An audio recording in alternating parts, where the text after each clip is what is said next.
Hello. Hello. Welcome to So You Think You're Iconic, the podcast where Jordan gets stood up for an interview. Yeah.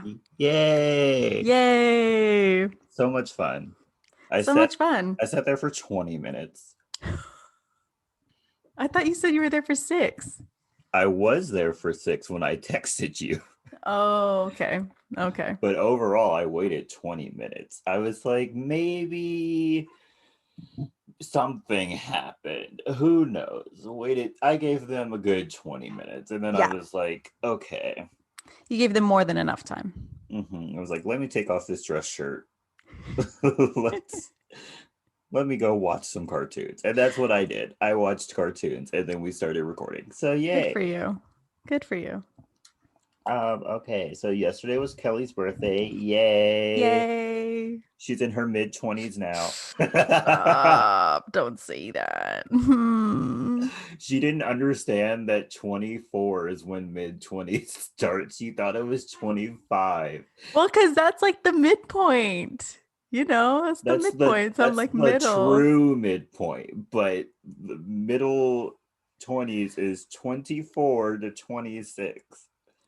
I'll stick to my mid-20s is 25 strictly. Okay, 1 year of mid-20s. Makes me feel better. Well, what did you do? I went to Grapevine in Berkeley. We had breakfast. Ooh, expensive. Expensive, yes. And then we had, well, it was like a brunch kind of lunch deal. And then we had dinner. I got pasta for dinner. I might get pasta today. I might go to Olive Garden. Ooh, heck yeah. I love pasta. Yeah, and then we did cake and presents at the end, and that was it. Cool. Coolio. Really chill day. Yeah, sounds chill. Did you do anything else this week? Yeah, I had like two separate like family dinners for like my birthday. Ooh. So I saw like one part of my family on Thursday and then another part of my family on Saturday. It was really nice. I had like my birthday week. I call it my birthday week. So like I treated myself with You're one of something like those every day. people. I am one of those people because Uh, my auntie, she does a birthday month. that's ridiculous. She does birthday month. And she sent for my 21st birthday, she sent me a whole box full of like she does tiaras every day for her birthday month. So she sent me a tiara, she sent me a sash. I wish you could all see my face right now. And so instead of doing the extreme birthday month, I do a birthday week. She may be mentally ill. We might have to check into that. This is not a might. This is a Def definite. She's definitely a narcissist, but I don't know She's about what else could be wrong there. I love her though. I'm sure she's a lot of fun, but She is so much fun. there's obviously something happening there that needs to be addressed at some point. Oh. Uh yeah. But as for me, I had a pretty boring week. But I did take my grandpa to get his vaccine. Let's go. That was stressful. Was it? Yes, I mean anything I do with my grandfather is stressful. but, but yeah, so I had to take him. I tried to look for him an appointment because he was supposed to get his through the VA, and I told him don't do that. The VA sucks, but he didn't want to listen to me. And then so they kept pushing his appointment back, and finally he was like, "Can you just get me an appointment?" And I was like, "Of course I can." And so I go looking. I tell my mom, she works for the government, so she was able to get one immediately. And I Let's was go. like, "Cool." And so he had to go to the Coliseum, and my mom got one that he has to like walk into the Coliseum. Oh. So I when I got mine at the Coliseum, I did like the drive-through one, so I had no idea where the walk-in one was. Oh. So we just drove around for a minute, and then finally he asked like a bus driver or something, and then we found out where it was, and then he went in. That was great. So he's vaccinated. He got the J&J, so he doesn't have to get another one. Nice. Also, my aunt who lives with him got it. So almost my entire family has been vaccinated. I just got to get my mom to do it. Let's go. That's an uphill battle. That's an uphill battle, but you know what? I'm a very persuasive person. I will get I will get her to do it. You'll get there. I'll make the appointment myself. It's one of those, hey mom, I have this beautiful day planned for us. Yeah. First stop. First stop is the Coliseum. Let's Yes. go. I physically restrain her and I'm like, put it in, put it in. She's very willing. I swear. She just shakes sometimes, so we need Yeah. to strap her She has down. Parkinson's. Like, just Yes. go. Yes. Yeah. It's gonna happen. We'll get there. We'll get there. Also, my birthday trip is coming along smoothly. Full swing. Let's go. Each day or each week, more things are being bought. So yay. Yay. I'm not gonna say what I'm doing because it's easy to find out where my Yeah. birthday is, and Yeah.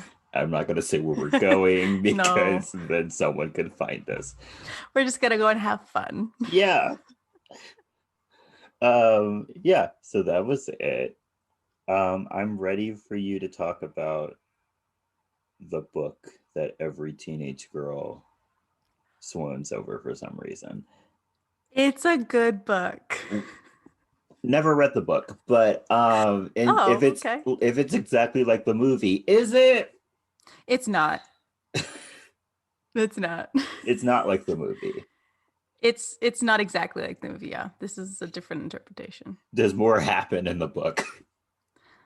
A little bit, yeah. 'Cause They've I'll got they've got the basic structure here, but like if you want, I don't think you'll do it, but if you wanted a more in depth, you know I won't. there is a TV series of Pride and Oh, Prejudice from what? 1990s BBC. That's more in depth than this. I'm sorry, what? How? There's nothing here to stretch out. What do you mean? Yeah, there is. There's not. There's a lake scene. Ooh, a There's a lake lake scene. scene. That's what this movie was missing. A lake scene. I mean, I wouldn't fight a lake scene in this movie, That's but what made the first half of this movie go from boring to exciting. A stop. lake scene. Stop. We'll talk about it. We'll talk about it. We'll talk about it. So, for this week's movie, we're doing Pride and Prejudice, if you don't know by now. And it is one of my favorite movies, specifically the 2005 version directed by Joe Wright.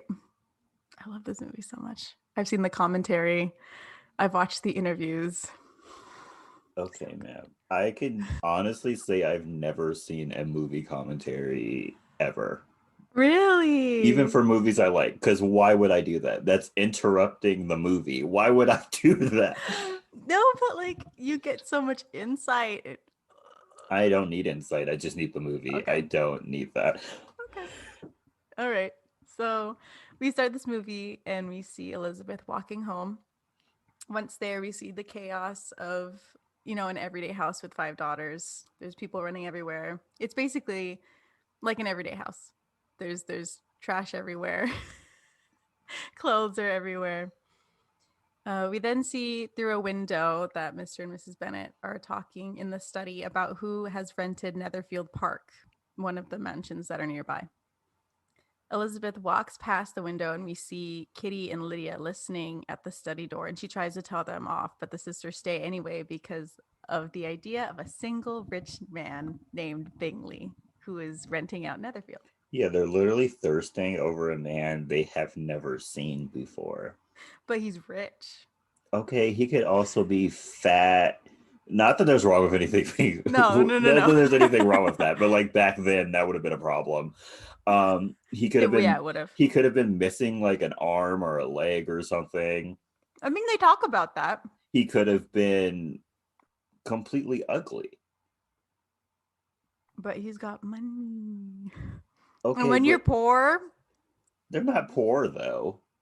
Yeah, they are. They're Like not poor. in their standards, they're like pretty Yeah, poor. by their standards, they're poor, but like they're like middle class. Kind of, yeah. They have servants.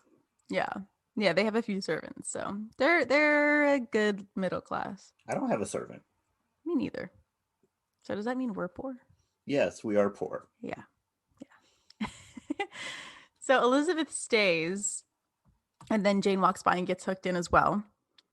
And inside we hear Mr. Bennet is playing coy while Mrs. Bennet is trying to insist that he go meet them so that her and her daughters can meet them as well, because she wants one of her daughters to marry him. Mr. Bennet walks out of the study to find that his girls are waiting outside the door, and Mrs. Bennet and the sisters follow him, insisting that he go and meet them. And he turns around and he tells them that he already has. And the girls and Mrs. Bennet ask so many more questions about Mr. Bingley. Mr. Bennet says that he is fine with Mr. Bingley marrying any one of his daughters. And one of the girls comes by and asks if he is going to the town ball tomorrow night. And he says yes. And that sets off the excitement of everybody.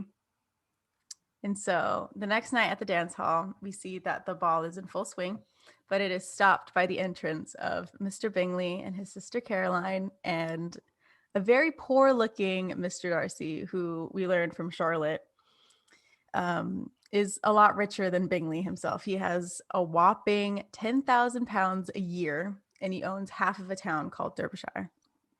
And I looked this up. £10,000 in today's money is 1.3 £1,300,656, which is in US dollars around $1.8 million. Oh, okay. He's rich, rich. Got it. You rich. As the trio walk through the throng of people, they are greeted by everybody, but like they bow to them. And Mr. Darcy and Lizzie make eye contact, but he quickly looks away. Was there a reason why they were line dancing? Um, That was weird. I Also, don't know. isn't that like the same thing that the British were like condemning the Irish for doing? Like what was happening? They just weren't jumping as much. Double That standards. was the only difference between an Irish line dance and what they were doing. They just weren't jumping as much. I don't know. Yeah. Good old Europeans. Also, Mr. Darcy looked like the man you would see on the news and hear that he murdered like 27 people in like 3 years. And then you'd be like, yeah, that makes sense. Oh no. He most definitely looks like a murderer. I don't.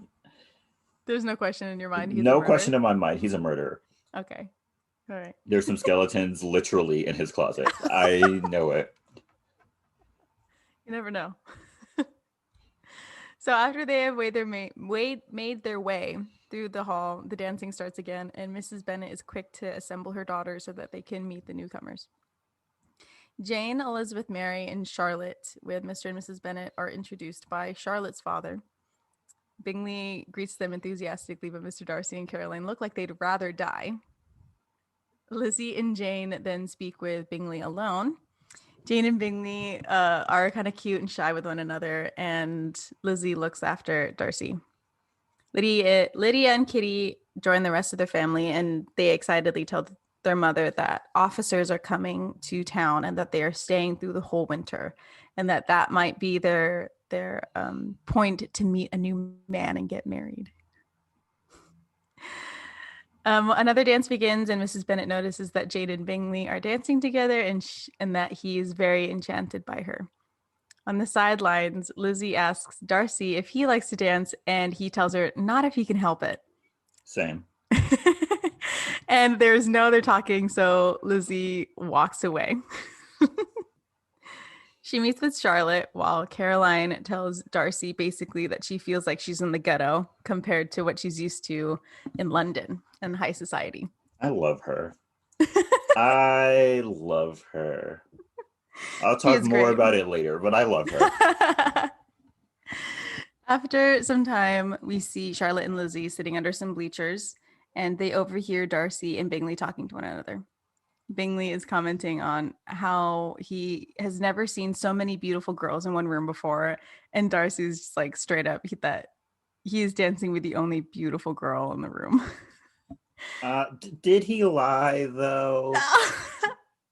I mean, Elizabeth though. Also, European courting seems like the easiest thing in the entire world. Like a man literally picks a pretty girl and then like they go on walks for like a month and then they're married. Like it seems like the easiest It thing in the really entire is. world. It really is, because like you don't have any other interaction with a man. So if a man really does single you out, you're like, oh shit, I'm getting married. That's my husband. That's Yes. my husband. Can we go back to that, please? Can we though? Can we? It would make things so much easier So much for me. easier. Like, and you know what? It would help with the whole like weeding out the bad ones, you know? Because like you have to be serious if you're approaching a girl. Yeah. It's not like one of those like you're getting ghosted 2 weeks in. You know, maybe but maybe they're better at hiding the red flags. Probably. Probably. I mean, they speak like 3 times in this entire movie and then they get married. So like yeah, it's pretty easy to hide a red flag when you don't speak to me. In the like the BBC movie like series, they talk a lot more, but anyway. After hearing this, Charlotte and Lizzie are excited for Jane. Bingley says that Lizzie is also very beautiful, but Darcy doesn't really think so. And so he urges Bingley to go spend more time with Jane. Lizzie is insulted, but Charlotte tries to make her feel better by saying that if he really did like her, she'd have to spend more time with him. When we then see Jane, Lizzie, and Charlotte dancing, Darcy and Caroline still are not enjoying the party. Lizzie is noting how Jane and Bingley keep looking at one another. After the dance, Darcy, Bingley, Mrs. Bennet, Jane, and Lizzie are talking, and Mrs. Bennet is just embarrassing her daughters to the max. She is so embarrassing. She is so embarrassing. She's so loud. She's so pushy. She's so annoying. Yeah. Now I know why Mr. Bennet barely talks, because yeah, because he would get talked over anyway. Yeah. And she would probably contradict him every time he opened his mouth. Anytime he opens his mouth to say 3 words, she says 7. So yeah. I don't know why you would even bother speaking. Right. Just sit in the corner like he does and just shut up. I don't know how this marriage works, but it does. It does. It does. They made 7 children, so. That is true. Or was it 5? 5. 5 children. 5 children. So they got something. Yeah. So Mrs. Bennet is talking about how beautiful Jane is and how more beautiful she is than any other person at this ball right now, including Charlotte, even though that's one of Lizzie's friends, and how her beauty almost got her into an engagement at 15. Lizzie steps in and comments on how the man in question used poetry to try and court Jane, but it actually killed it because his poetry was so bad. Darcy says that he thought poetry was the fruit of love, and Lizzie says that it is with the right words.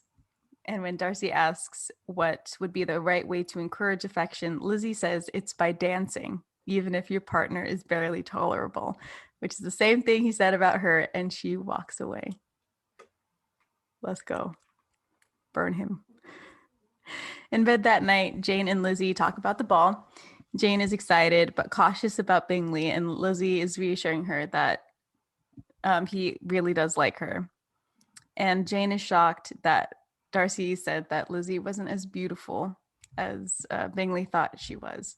Lizzie says that she doesn't care because she never plans on talking to him anyway. At breakfast the next morning, Jane is given a letter by one of the maids, and it's from Caroline saying that she wants Jane to dine with her tonight, but her brother won't be there. Lizzie and Jane ask if she can use the carriage to get to Netherfield, but Mrs. Bennet refuses and says that she'll get there on horseback. After some time, we see Lizzie running into the house to get out of the rain. And once inside, Mrs. Bennet says that her plan to get Jane to stay the night is working because she got it to rain. Yeah, Mr. Bennet comments Mr. Bennet comments on her matchmaking skills and like compares her to it being a cult, which you never know. She could be Yeah, it burning is like a something in the cult back. because it never works. She's a bad matchmaker. Anytime she tries to put anyone together, it never works. Yeah. Someone But else she has to do it for her. Like but it's she bad. keeps trying. That's the Yeah. thing. And Lizzie says that she can't take credit for making it rain. We then see Jane showing up at Netherfield soaking wet and sneezing. We then see Lizzie reading a letter from Jane while the other women listen in the kitchen. Lizzie says that Jane is staying at Netherfield for the time being because she is sick. Mr. Bennet says that it will be a comfort to know that Jane will have died in the pursuit of Bingley, which, bro, that's your daughter. Why are you saying this? I think it was a joke, but It yeah. was a joke, but still. Mrs. Bennet says that she won't die from a cold. Which is not true in the Which is 18th not century. true. Yeah. That's not true at all. Yeah. Yeah, you never know. Lizzie says that if Jane does die, though, that she will die with the fact that she has such a crazy mother. And then says that she I has to mean, go. same, like everyone. Like, who does not have a crazy That's mother? special. Same here. And says that she's going to go to Netherfield to see her. Lizzie walks to Netherfield and she is announced to Darcy and Caroline while they are having tea, breakfast, Something. They were doing something. something. They're eating. Yeah. There's an awkward conversation. Caroline asks if she walked there, and Lizzie says that she has. And when asking about her sister, Darcy tells her where she is, and there's a really awkward silence. And then she goes off to look for her. Caroline makes fun of her mud-stained dress, saying that she looks positively medieval, while Darcy stares after her, leaving the room. Lizzie is then with Jane, and Bingley comes into the room. Lizzie thanks him for taking such good care of her, and he stumbles through saying that he's grateful that she is there, but not that she's sick. Yeah. But that she's there sick. I don't know. He's just happy that he's there. She's there. He can't speak. It's fine. He's a himbo. Yeah. No thoughts, just vibes. Yeah, he's fine. Back at the Bennet house, Mrs. Bennet tells Mr. Bennet how proud she is that her plan for Jane and Bingley being together is going so well. Then her, Lydia, and Kitty go out to town to meet the officers who are staying for the winter. While watching the officers, Lydia tells Kitty that throwing your handkerchief toward the officers is the best way to meet one, because when they see it, they pick it up and then they introduce themselves to you. But when she throws her handkerchief, it just gets trampled on, and Lydia's upset about it, but Kitty and their mom don't notice. What did she think? That one of the officers was going to stop the whole like march through town to pick up a handkerchief? Yeah, that was ridiculous. Yeah, she was so pressed, and for what? She was like, why won't they stop marching? Right. For this handkerchief I dropped. Bro, they probably didn't even notice the handkerchief. Of course they didn't notice it. They probably thought it was like a piece of paper or something that just flew into the road. Right. They're probably like, we've been marching for 3 days straight. I just want to lie down. Right. We're so close to being at the end. Right. Let's just keep going. Right. I've got like 2 more minutes and then I'm collapsing from exhaustion. My musket is slapping my thighs. Like I need to make it to a bed. So the next day, Lizzie, Caroline, Darcy, and Bingley are together in the drawing room. Caroline flirtingly compliments Darcy's letter writing, which, wow, if that's the only thing you get to flirt on is someone's letter writing. I mean, we do text messages now, so who are we to speak? But true. True. And asks Darcy to tell his sister how much she adores her and the table design that she made. Darcy is unimpressed with her flirting and tells Caroline that he'll tell her compliments to his sister in the next letter that he writes. This prompts Bingley to say how impressed he is with all the things women must do to be accomplished back in the day. Well, back then compared to now. This gets Lizzie into a conversation when Darcy says that he only knows a handful of accomplished women.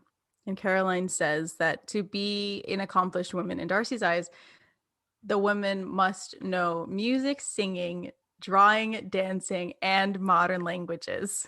Does he And know any of that stuff? probably not. Okay, because like, how are you gonna find a woman who is both musically and artistically inclined? That's Right. not gonna happen. Right. And multiple languages? Multiple languages for what? You live For in what? England. Right. Right. And if you are traveling somewhere, it'll take you what, like a year to get there? Yeah, there's no reason. There's no reason. Like I would understand French. I could understand French, but that's about Yeah, it. I think he was purposefully being picky so that he wouldn't have to choose anybody. Yeah. He's all like, He I'm gonna set the bar so high that so Caroline will high never. that no one will ever be able to No one reach will it. ever. And then if he so happened to have found a woman who Yeah. could do all of that thing, then he would add something else. He really would. He'd be And I like, love, I need you to say the alphabet backwards. yeah. Let's go. Yeah. And then all those modern languages that they have alphabets too. And I want you to say them backwards as I well. just learned of this new nation. They speak something called Japanese. Can you speak that? So next, I want you to learn how to fight with a sword. Like I know that's a men's thing, but like I need my you wife never to be know. able to protect herself at all Yes. times. Yes. Also, I need you to do you write with your right hand? I need you to write with your left hand. Yeah. You need to be ambidextrous. Yes. My wife needs to be the pinnacle of perfection. Yes. She needs to be better than the queen. Like, I need perfection. Wait, they had a king back then. They still had kings, had queens. So I almost called you Sabrina. Sabrina. Kelley. Okay. I'm tired. Clearly. I'm tired and distraught because Okay. I got stood up, even though they just emailed me back and we're rescheduling. Okay. You can still be mad about it. I'm still mad. Okay. All right. Caroline adds to Darcy's list that the woman must also have a certain air as she walks. Darcy also then adds, after looking at Lizzie, that she also must have an extensive reading. She must read a lot. This triggers Lizzie to ask how he would know any accomplished women with such a long list. And Darcy's like, bro, why are you so harsh on yourself and women? Like, bruh. She's just being realistic, sir. Just be realistic. And she says that if there was a woman that held all of those qualities, she would be a fearsome thing to behold, which true. That would be intimidating. Yes. I'm sure Beyonce holds all of those talents, but that's different time, different time. era. Yeah. Yeah.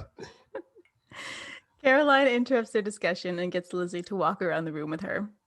Caroline has her eyes on Darcy the entire time and asks him to join them, but he turns her down, saying that she only has two motives for walking around. It's When she said join me for a walk around the room, I thought that was like a common phrase for like something else. They legit walked around the room. I was like, what is going on? I thought they were gonna go like for a walk around like the grounds. Yeah. No, they literally walked around the room. And it's not a big room. It's not. It's not. It's maybe like what? 16 by 15. It's not that big. Maybe. Darcy turns her down and says that she has two motives for walking around with Lizzie, and it's either to discuss secrets between the two of them, or they know how good they look while they're walking, and so that they're trying to impress the men. And he's like, either way, I'm not having either. So Caroline and Lizzie joke that they should punish him for what he said. And Lizzie's like, well, we can tease him. And Caroline's like, no, you can't laugh at Darcy. And Lizzie's like, bro, why? Why can we not tease you? And Darcy tells her that it is hard for him to accept other people's faults and forgive them. And that once his good opinion is gone, then it's lost forever. And it kind of kills the mood. So everyone returns to where they were originally. The next day, the house receives the rest of the Bennet women. Mrs. Bennet leads the conversation, and it's embarrassing once again. Lizzie uncomfortably fidgets on the other couch. Lydia asks whether Bingley will have a ball, and he says that he will whenever his sister is feeling better.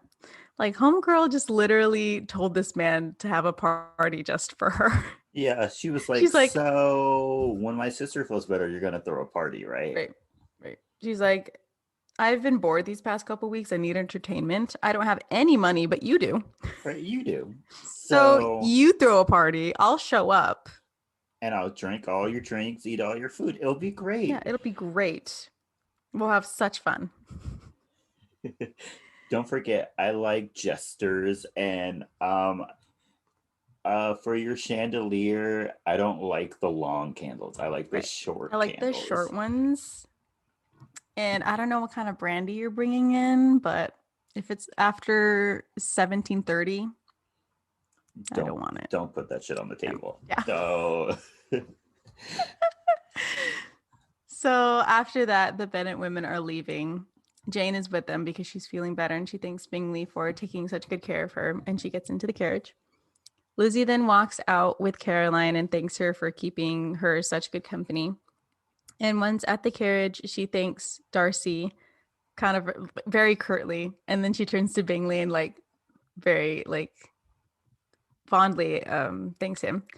Darcy helps her into the carriage and closes his hand on hers, which Lizzie notices before he quickly walks away.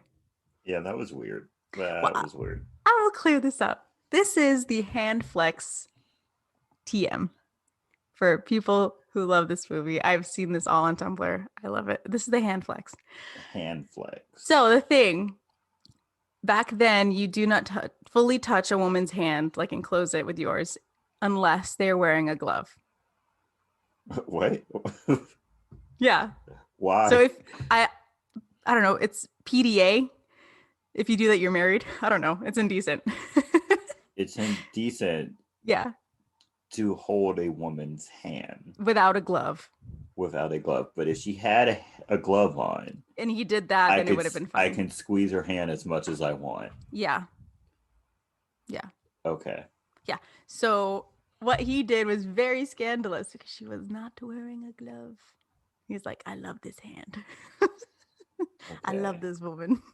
Close his hand. So if someone had noticed, she would be ruined. Yes, she would be ruined. But her mom is watching and she's probably like, hell yeah, get married, get married, get married. Back at the Bennett house, Mr. Bennett says that they'll be having another guest for dinner and that he hopes Mrs. Bennett ordered a good dinner. Lizzie, Mary, and Charlotte are in town, with Lizzie explaining that the guest is a one Mr. Collins.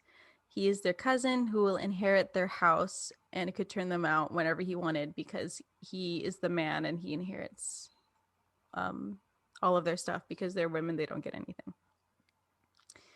Mr. Collins shows up to the Bennett house, and at dinner, it is very quiet and awkward. He talks about the food and his very esteemed patron, Lady Catherine de Bourgh, who he just cannot stop complimenting. It's the only thing he talks about. Yeah, yeah. Yeah. And it makes the Bennetts have to hide their laughter because of how obnoxious he's being. Oh, they were clowning him. And I They thought that were was hilarious. 100% clowning him. I love when Lizzie's all like, so do you like look at your subject before complimenting them? Is it like a studied thing or is it off the cuff? And like Jane has to kick her under the chair, under the table. And he's taking this all very seriously. I So mean, he gives good answers. He is writing Lady Catherine's dick. Like he just really can't is, stop talking about her. And I'm like, why don't you marry her? Like, Right. what's happening here? Right. Like she doesn't have a husband. Marry her. Or marry her daughter, because he was talking about her daughter too. Yeah, apparently her daughter needs a husband. So like, marry her. Marry her. Get in the family. He then says that he wants to read to the family some sermons after dinner, and particularly asks Jane if 1 to 2 hour sermons. Yeah, 1 if to 2 a hour man tried to read a 1 hour sermon to me, I would simply pass away. My heart would stop beating. Right on the spot. Right on the spot. He wouldn't even have to start. He would just mention a 1 to 2 hour sermon. I have not been to church in over a year, pandemic. I don't know if I would be able to sit through a church sermon right now. So having a man sit face to face with me where I have to pay attention for an hour, I couldn't do it. Yeah, no. Mm-mm. Couldn't And do like you can't escape it. Like there's no excuse you could make back then that would warrant you getting out of the sermon. Yeah. Once it started, you would have to sit Yeah, there you'd until it's have to over. sit there. So So yeah, after, I'd yeah, have no other choice but to die.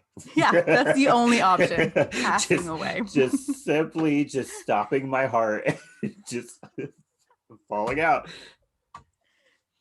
So after dinner and after Mr. Collins has read to the Bennets, you can clearly see that like all the daughters are like slowly passing out. Mr. Collins asks Mrs. Bennet after Jane, who he is trying to court because he has a new parsonage and he's looking for a wife to manage it. A parsonage is a little house next to a church. Yeah, and nothing screams wife like your cousin.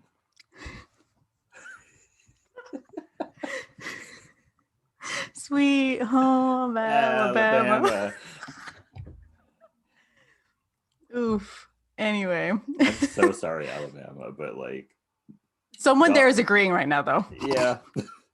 Someone there is like, I don't see what's wrong. I don't know. Anyway, Mrs. Bennet turns him down, saying that Jane is going to be engaged soon, and she suggests Lizzie instead, which he instantly accepts. Yeah, he looks at her. He's like, "Okay." Yeah, and he says, a "Good second choice." Yeah, he's like, "That's acceptable." And I'm like, what?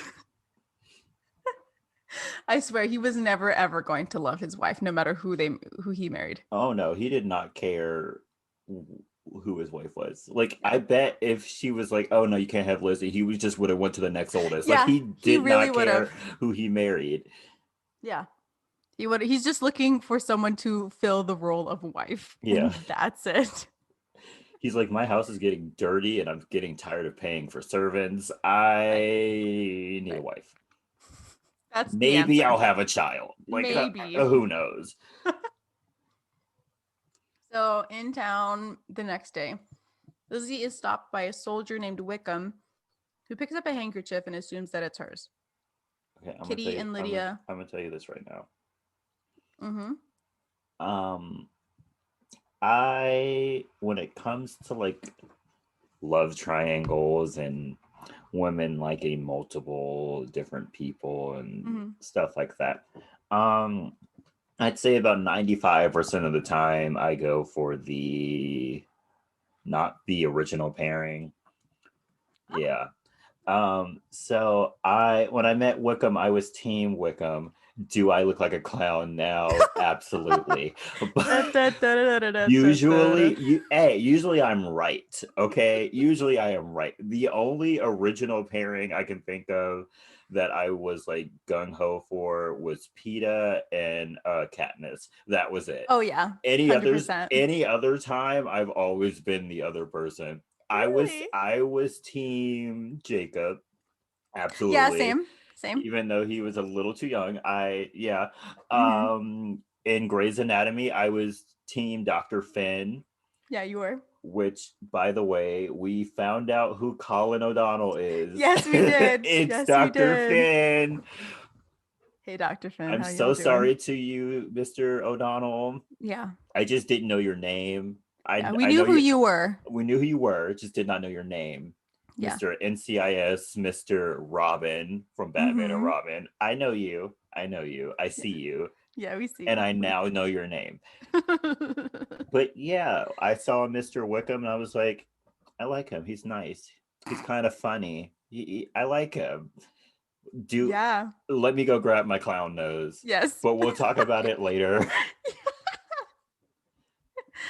So Kitty and Lydia show up with Mr. Wickham. Kitty's saying that Mr. Wickham picked up her handkerchief too, and that's how they met. Jane asks what the girls are up to, and they say that they're looking for ribbon for Bingley's ball. So the group go to a ribbon shop, and Lizzie and Wickham like flirt. They talk it up while looking at ribbons. He even gives Lydia some money for ribbon, so you know he got some money. Does he? I mean, does he? at that point you thought. So after they come out of the shop, they walk together towards the Bennett house, and Jane spots Bingley and Darcy on their way to their house. So they stop and talk to them. Lydia asks what Bingley thinks about her ribbons for his ball. And when he says that they're beautiful, Lydia turns the compliment onto Jane, and Jane gets embarrassed. Lydia, who, by the way, asked for this ball, then invites people to this ball. Yeah. She asks Bingley to invite Wickham and the other officers to the ball. She's not just inviting one person. She's inviting a whole regiment of people to this ball. And Bingley, being who he is, just says, yeah, sure. I mean, what was he going to say? No. Yeah, I mean, he could have if he wanted. He couldn't have said no, because then it would have been like received as rude or something. True, and he's trying to court the sister, so gotta be nice to future family. But when Darcy notices Wickham, they stare at one another before Darcy races off on his horse, and Bingley quickly agrees to invite them and goes after Darcy.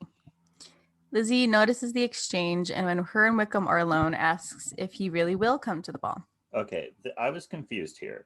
I thought unmarried men and women were not allowed to be alone together. Yeah, they're supposed to be supervised. Or at least that's at least how it was in Bridgerton. Okay, I don't know. I wasn't there. No, you're right. You're right. But I got the impression that they were not allowed to be alone together. Yeah, that's correct. Okay. But I mean, also, like the Bennett sisters, I don't think were really raised with all that etiquette. So. Oh no, they have absolutely no etiquette. Yeah. No etiquette. They're probably like, you know what? If no one ever hears about this, no one gets in trouble.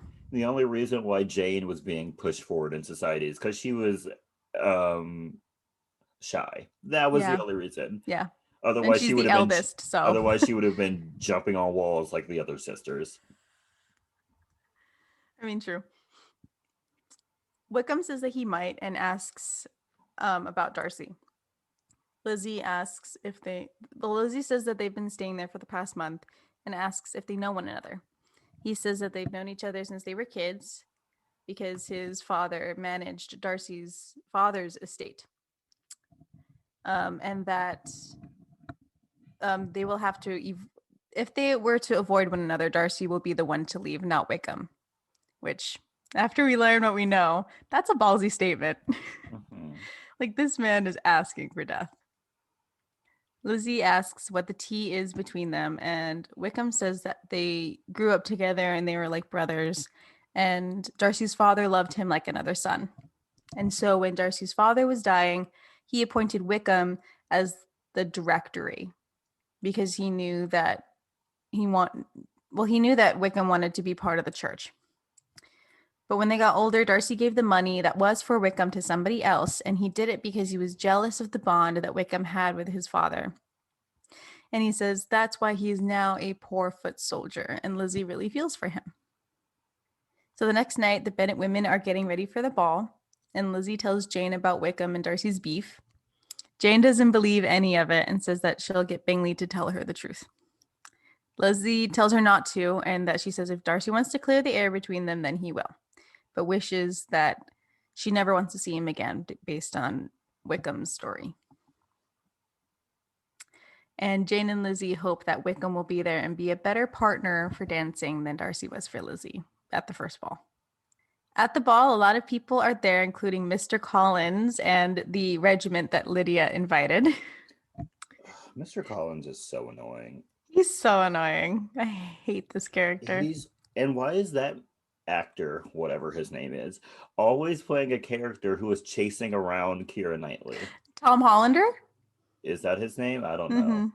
Is he always chasing after her? He did the same thing in the Pirates of the Caribbean movies. He was always chasing after her. Oh, yeah. Huh? So they have done more movies together. This man exudes small dick energy. He really does, though. Yeah. He needs to go just like join the church and become like a priest or something. A monk, something. So that because he is a pastor. So if that's what they call them. So that he no longer has to be around women. Yeah. It would do a great deal for any woman in his vicinity. It would be a service to women around the Everywhere. world. Yeah.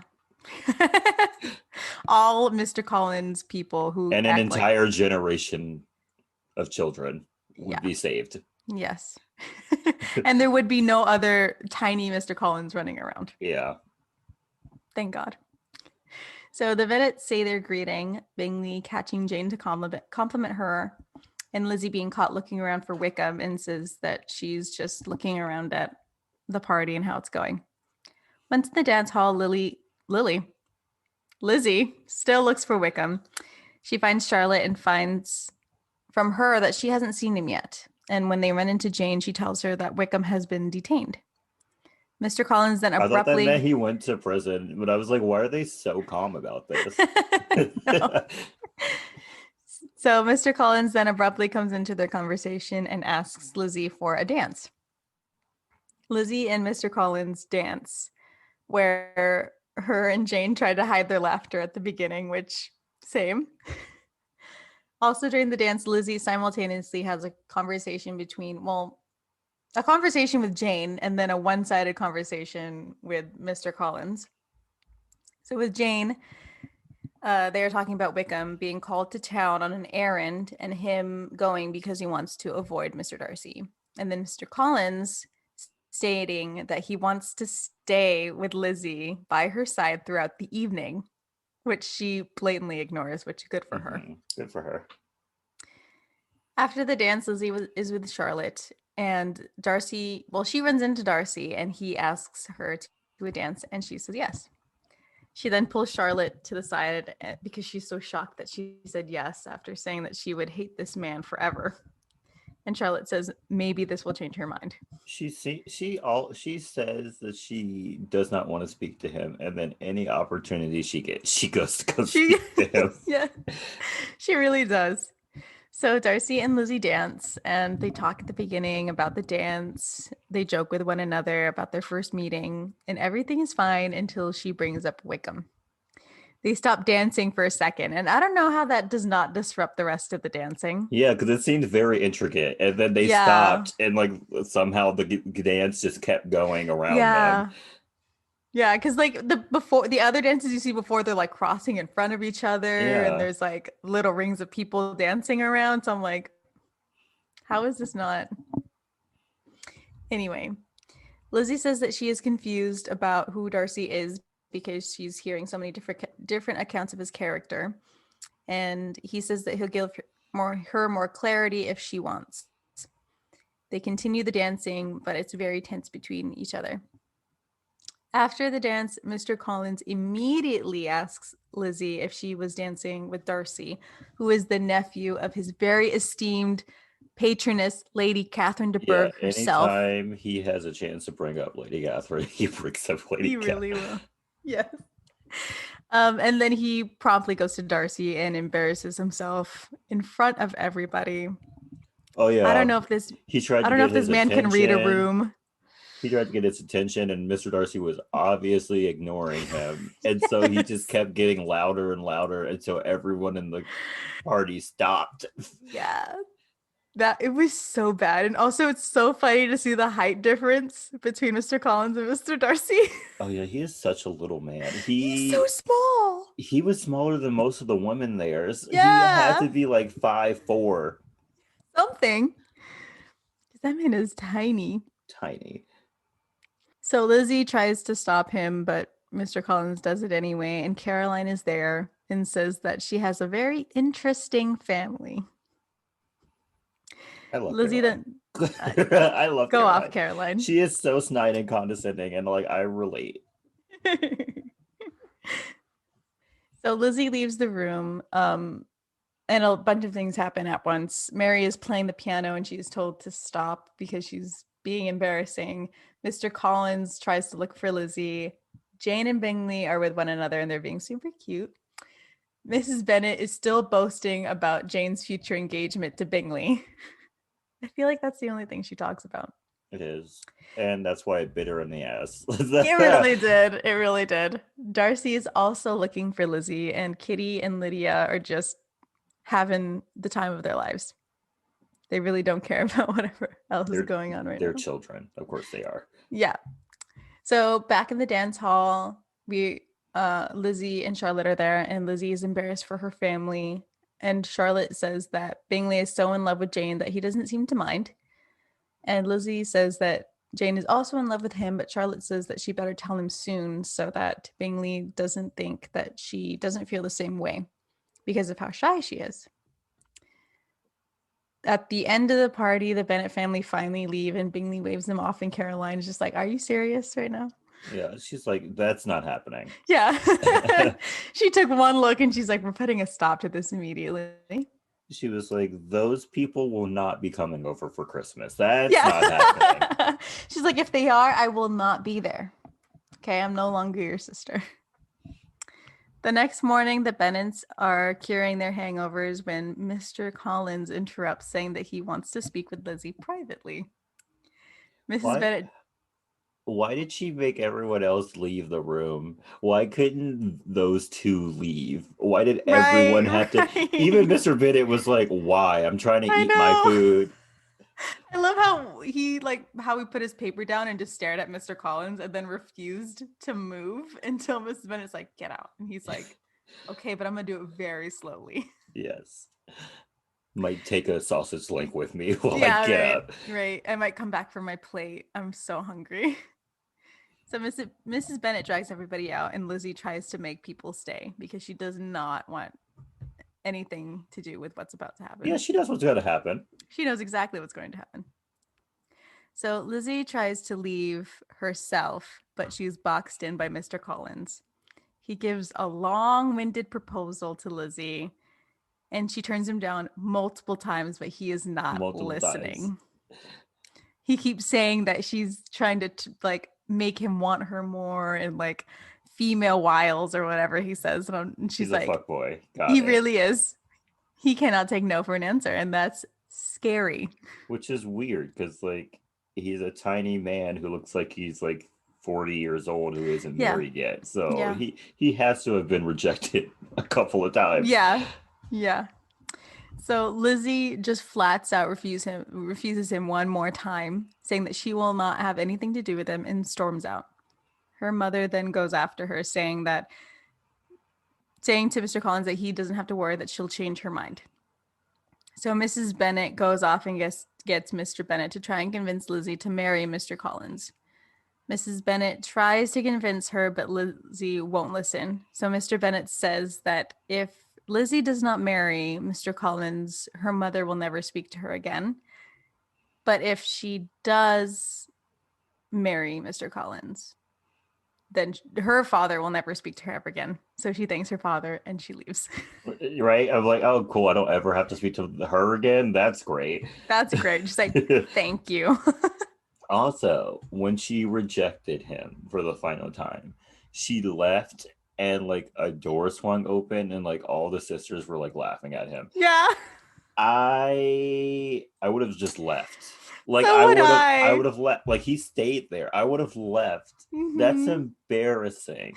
I love how like Kitty and Lydia are just flat out laughing at him, and Jane is still trying to like rein herself in and shove them out so that he doesn't see them, but she's laughing too. Like, this man has zero shame. No shame. I don't know how he lives. No self-awareness. No self-awareness.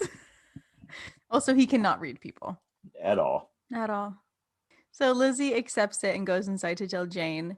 But when she comes inside, she sees that she's sad. And when she asks what's wrong, she hides a letter from Caroline. We then see Caroline, Bingley, and Darcy leaving Netherfield. That night, Lizzie can't accept that Bingley would just leave her. Jane gives her the letter and tells her to read it. And it reads that they are leaving because Darcy wants to go see his sister. Why Darcy didn't just leave by himself? Right. So I was thinking that this was all Caroline's doing, and like my respect for her jumped up like tremendously, even though I was already standing. Yeah. I was like, yes, she saw that train wreck of a family, and she was like, let's get out of here.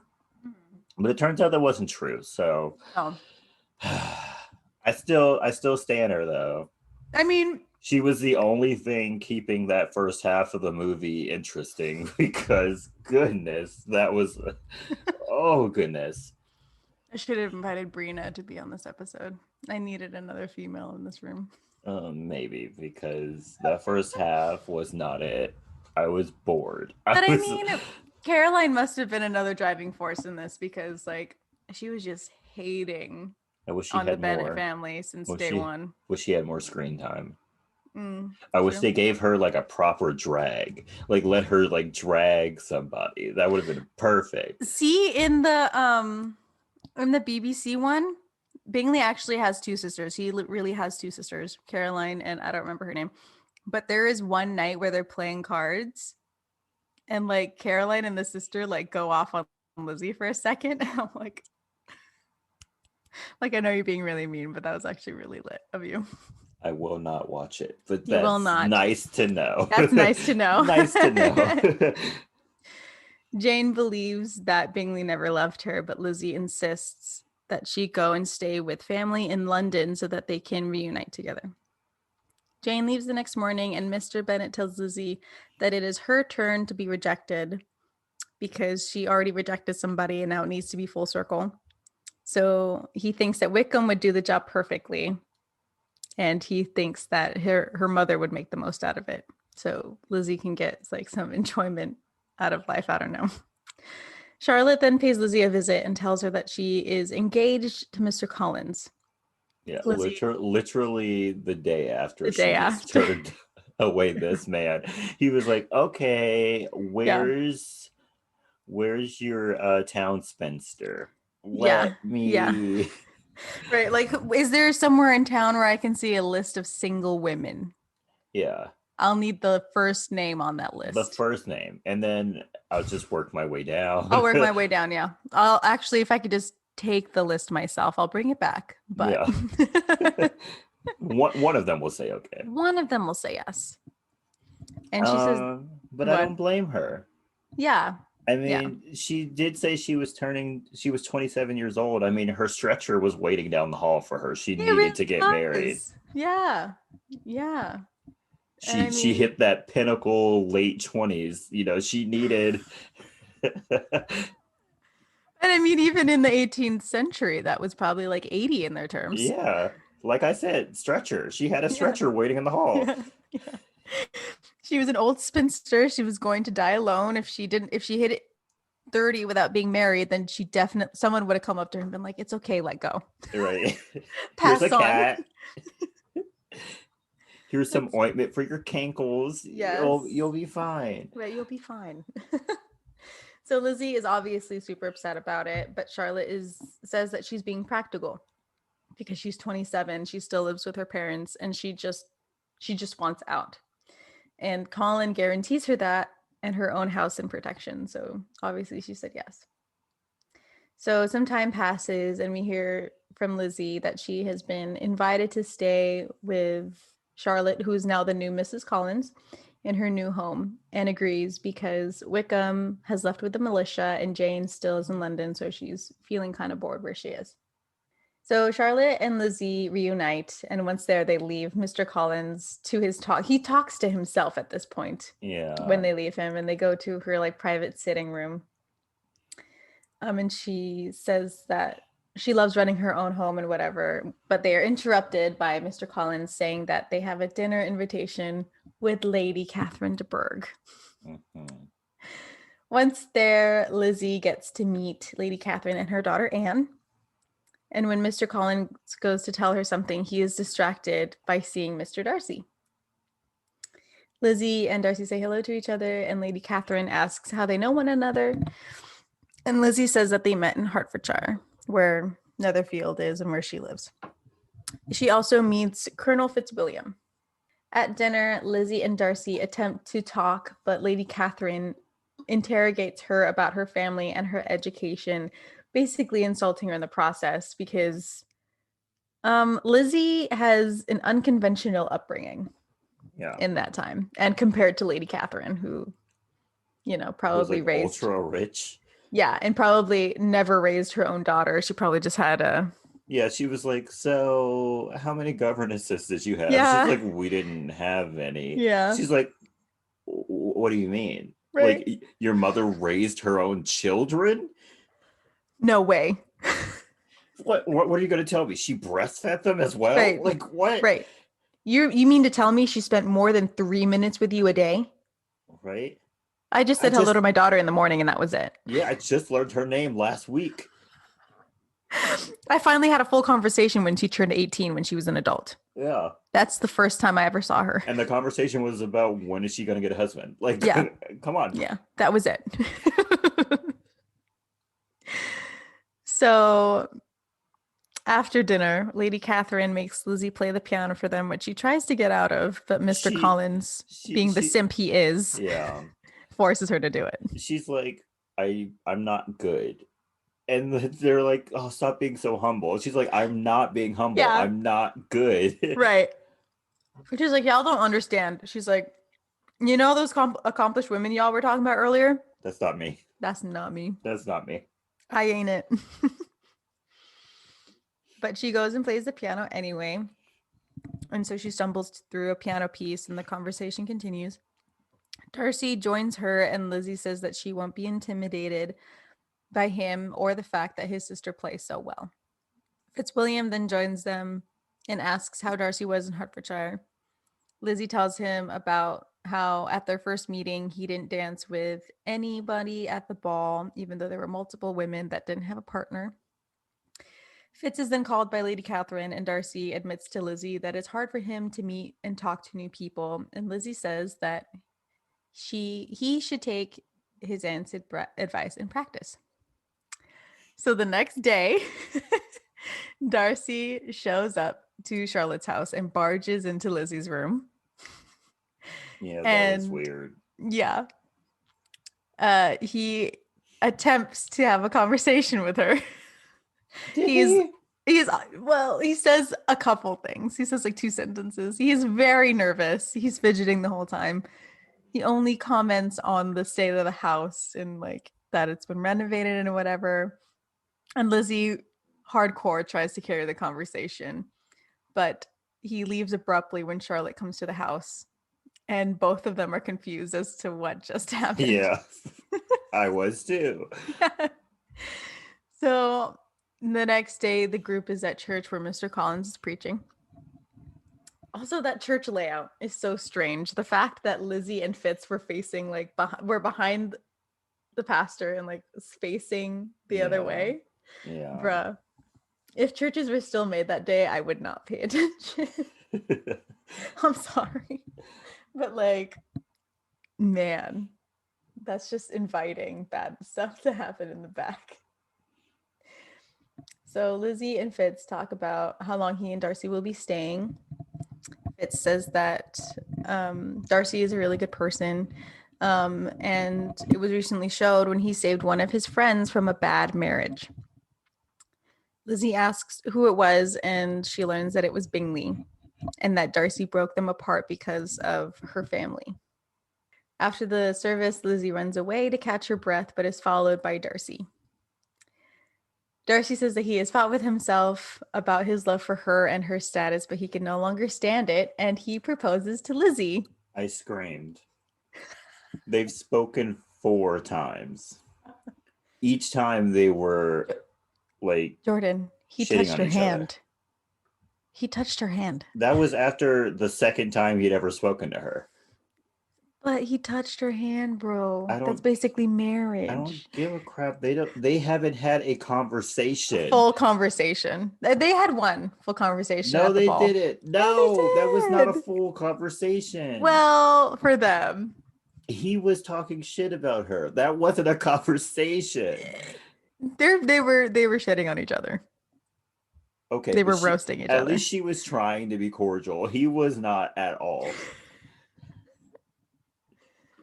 So Lizzie points out the flaws in his proposal, basically saying that you liked me against your better judgment and that you said that I am a less status of you, but you're going to overlook it and marry me anyway. and rejects him on that count and for the fact that he separated Bingley and Jane because he believed that she didn't love him as much as Bingley loved her, and how her family acted. Lizzie then brings up Wickham, and Darcy mocks him, which makes Lizzie say that she will never marry him because of how terrible he is. They share a tense moment before he thanks her for her time and he leaves. The next day, Lizzie is in a daze until at nighttime, Darcy drops off a letter saying, and he says that he won't take back his feelings for her or try and convince her to marry him. But he's leaving the letter to explain the two other accusations that she brought up to him. So from a voiceover, we hear from Darcy that his father loved Wickham and that when the time came, Wickham said that he wouldn't join the church and demanded the sum of the money instead, which he gambled away pretty quickly. He then wrote Darcy for more money, and when he refused, he said he'd never talk to him again. Until a year ago, when Wickham showed up and he said that he was in love with Darcy's sister and that he tried to get her to elope with him. Darcy says that his sister will inherit £30,000, but when Wickham heard that he wouldn't get any of it if he married her, he left and he broke his sister's heart, who was only 15 at the time. I was rooting for Wickham. I know. was. You heard earlier, I was rooting for him. Yeah. I usually craft my my pairings very well. I'm usually right. Yeah. I'm let's say I'm always right. Let's bring Grey's Anatomy back into this. Yes. Let's do that. Okay. I have never been a Derek in Meredith, that's her name. How long have you been watching? I've never been a Derek and Meredith stan. I've always seen the manipulation in that relationship. The power dynamic was off. Tons of things. A lot of stuff. I've shipped her with literally every other man. Any man who's even given her a smile, I've been like, go after him, please. But it's obviously better than Derek. Go. Yeah, but Finn was my OTP. And I was right, because look at it now. Derek cheated on her. He died. Yeah. I would say spoiler for that, but that happened like 5 years ago. Yeah. Plus everyone knows he's dead. Yeah. He's no longer on the show. So yeah, I've always been good with pairings, and so he ruined my perfect wow, why can I not speak? Pairing? My perfect track record. Oh yeah, your record. He ruined my track record. I was good at pairing people. Mm-hmm. And then he just ruined it. But it's fine. They had to make a way for her to go towards him. This is the same thing they did in the Hunger Games, even though no one cared about Gale and her anyway. I mean, and Gale was just not right for her anyway. No, not at all. He had the same manipulation thing going on there that I didn't like with Derek. But yeah, they had to find a way to put her with Mr. Darcy. And so they chose the cop-out way of making the other guy a horrible person. So yay! You were literally that moment from America's Next Top Model. We were rooting for you. I was rooting for you. I've never yelled at a woman like this before in my life. Let's go. We were all rooting for. We were all rooting for you. We were all. I wasn't rooting for him. She wasn't rooting for him, but no. I was. Yes, you were. Where's your clown nose? Yeah, let me go find it. Yeah. This is what happens. Yeah. When I give a man an opportunity. Yeah. You get let down. I get let down. Darcy then moves on to his explanation for Bingley, and he says that even if it seemed rude to her, to him, it was just helping out a friend. In his mind, it was just as simple as that. Lizzie is then caught by Charlotte reading the letter and quickly hides it from her. Lizzie is then back at the Bennett house, and her mom says that Jane and her aunt and uncle just got back. So Lizzie goes to see Jane in the drawing room, and Jane is acting like she's over Bingley and that she's been over him. She's clearly not. Yeah, she's like, I'm so over him. Yeah. She's like, I could see him today and I'd be fine. And it's like, I'm like, okay, girl, but like, why do you keep talking about him? right. So what happened while you were in London? I don't know. I don't know. I didn't see him though. I literally did not leave my room. But you know what? I'm fine. I'm I'm perfectly fine. fine. Let's talk about how fine I am. Yeah. Lizzie doesn't think so, but Jane changes the conversation anyway, and she asks what happened when Lizzie was at Charlotte's. Lizzie is also lying when she says nothing happened. Yeah, well, nothing happened. I didn't get Nothing proposed happened. to or Yeah, anything. of course not. I didn't learn that, I know the guy who broke up you and Bingley. It's fine. Yeah. Kitty then bursts into the room crying with Lydia and her Aunt Gardner running to catch up to her. Jane then tells Lizzie that Lydia has been invited to Brighton to stay with the militia up there with the Foresters. And Kitty wants to go too, but she is not allowed. Lizzie then goes to Mr. Bennet to talk him out of letting her go, but he is convinced that she needs to go and experience the real world and make a fool out of herself, and realized just how insignificant she is. She is not hot shit. And Lizzie's like, bro, she won't be protected up there. It's dangerous. She's still young. But Mr. Bennet is like set on it because he will not know peace until she's gone. Mr. Bennet does not seem to care what happens to these girls. He's just like, I just need to get them out of this house.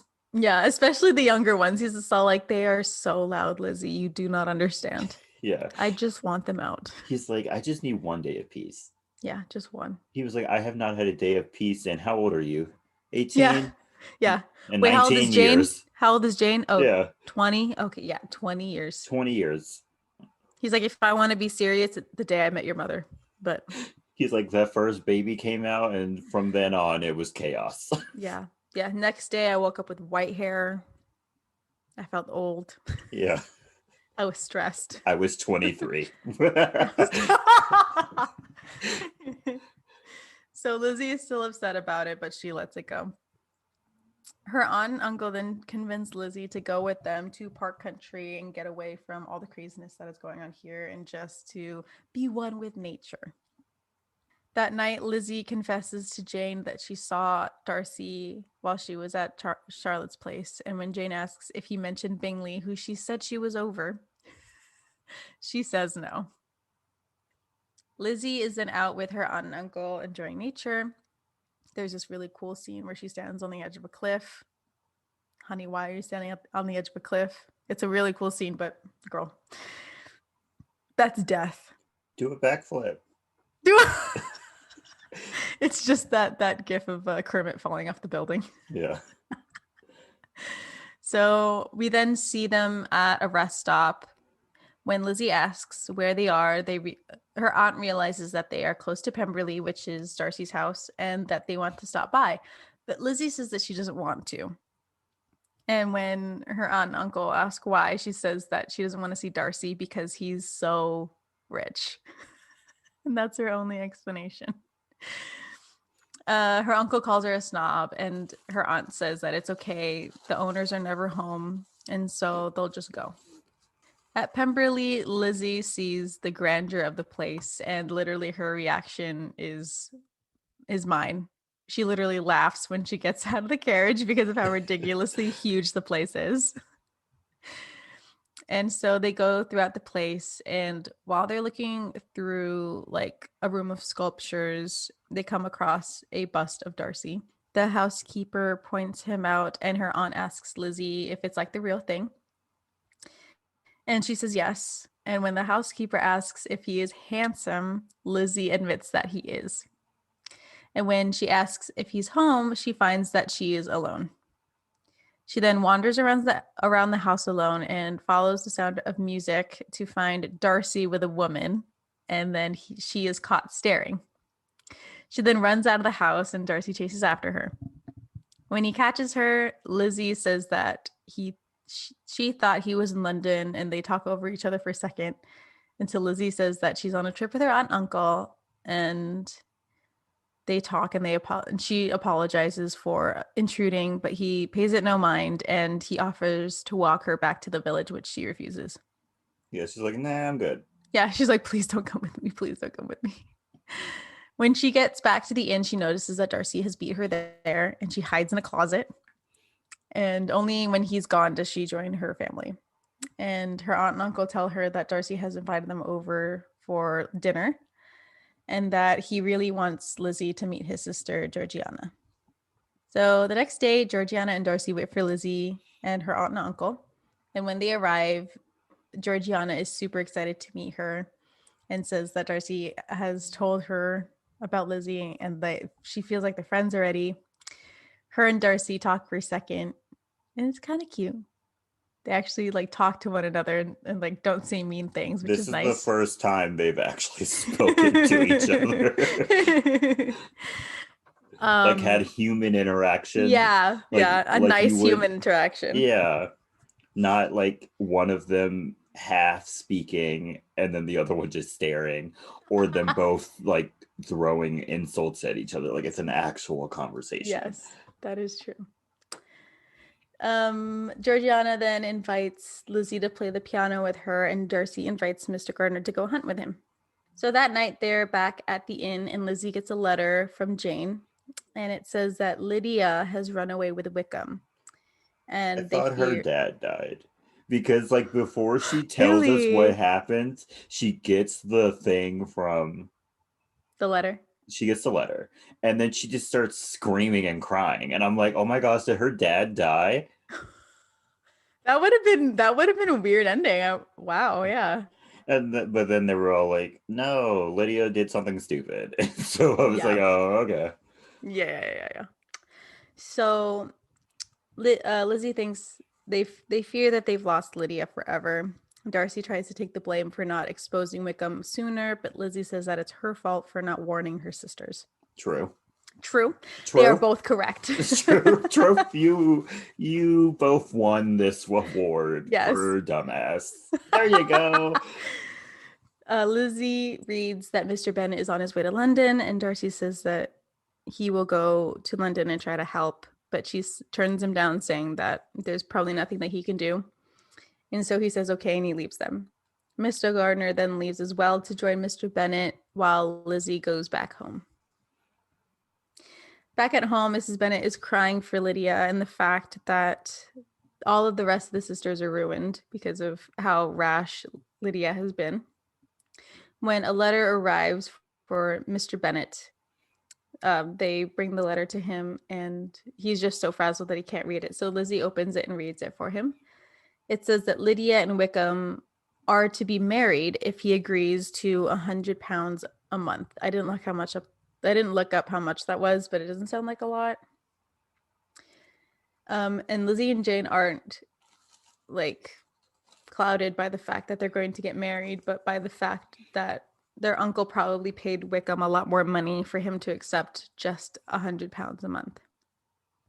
But when Mrs. Bennet hears that Lydia is married, she does a total 180 from her whole sobbing in bed. Is that like a part of her like dowry? I always thought a dowry was like a one-time payment. Did not know it was a monthly payment. So they get it kind of like a dowry, but it's an inheritance.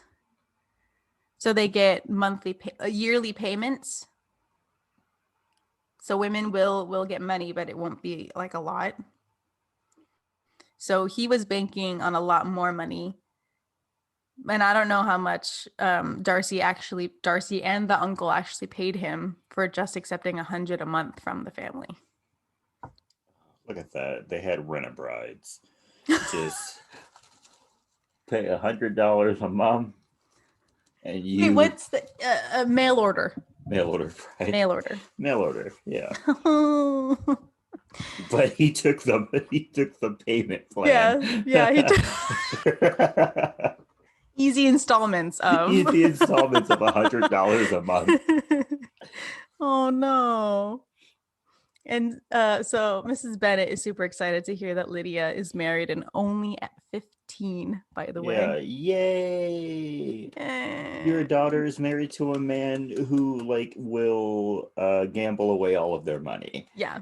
Also, who Yay. looks like will physically abuse her because of what he does, like when Yeah. they're leaving. Yes. He like physically pulls her down into the carriage, and I'm like, Yeah. Not a good sign. And yet everybody was smiling and waving, and I was like, that's not okay. yeah, that's not okay. That's not okay. Wickham will not be seeing heaven. No, That man is absolutely not. evil. Yes. And so Mrs. Bennet gets ready to go boast to her neighbors that her daughter is getting married and to ring the bells and all of that jazz. And Lizzie is disturbed at the whole notion that, like, your youngest is getting married. Isn't that kind of weird? And she's all like, when you have 5 daughters, you tell me what you're thinking about.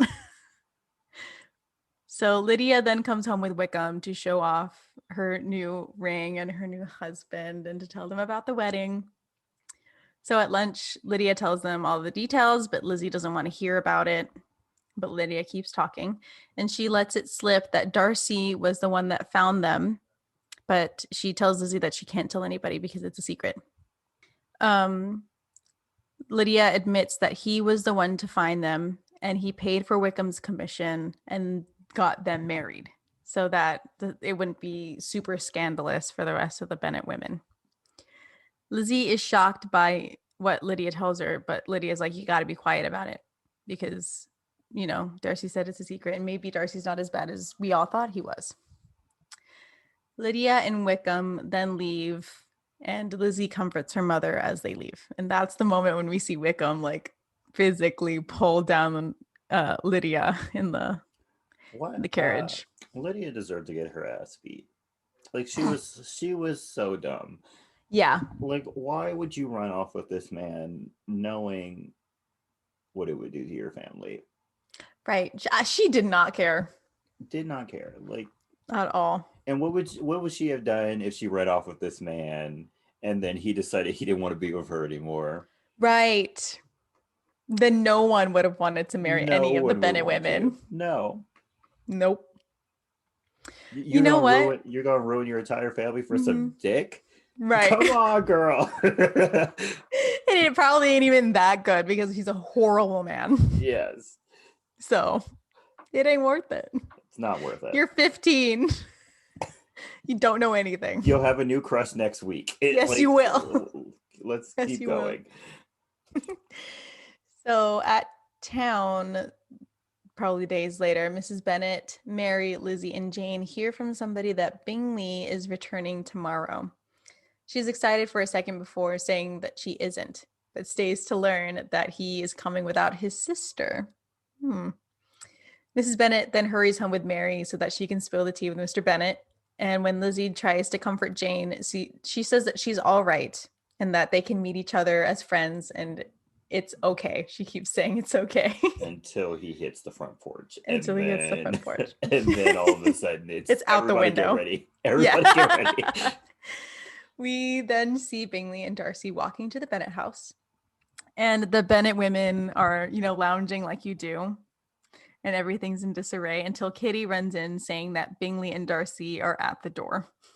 So they rush around to the drawing room, cleaning up and making sure they look okay. And they are in perfect condition when the maid opens the door for the men. Good for them. I don't know how they would have done that in so little time, but yeah, good for them. You do what needs to be done. You literally just shove everything into like drawers and cupboards, and literally that's it. So when the men enter, Bingley goes to say something, but the conversation is totally dominated by Mrs. Bennet. She talks about the marriages of Charlotte and of Lydia. And Bingley then does say that he is staying only for a few weeks for the hunt. Lizzie then asks Darcy how he is and hopes that the weather is good for hunting, but he says he's only there for the day, and that lets Lizzie down. Mrs. Bennet then asks if he thinks Jane looks well before Bingley abruptly says that he has to leave. Jane and Bingley look at each other one more time, and so does Darcy and Lizzie. Bingley and Darcy then leave, but they stay near to the house, and and Bingley and Darcy rehearse what Bingley is going to say in his proposal to Jane. At the house, Jane says that she's fine, but Lizzie is kind of like, okay, you'll be okay. But you might unintentionally make Bingley more in love with you. Yeah.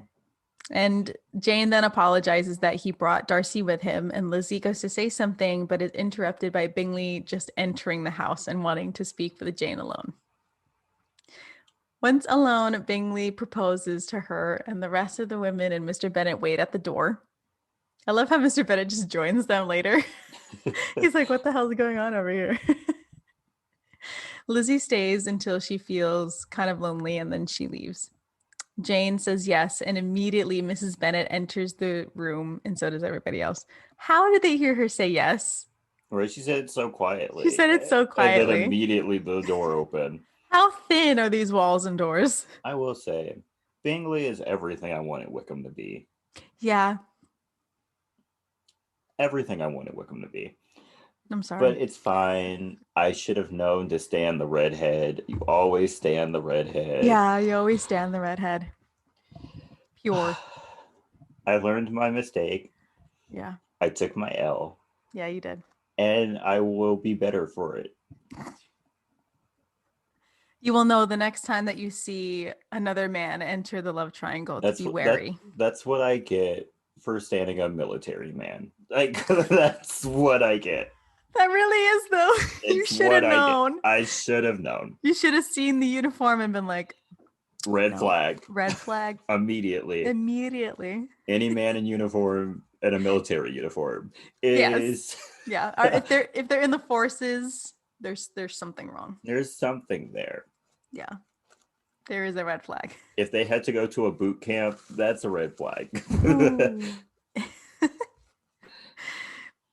So outside, Lizzie is sitting by herself while Darcy looks at the house before walking away.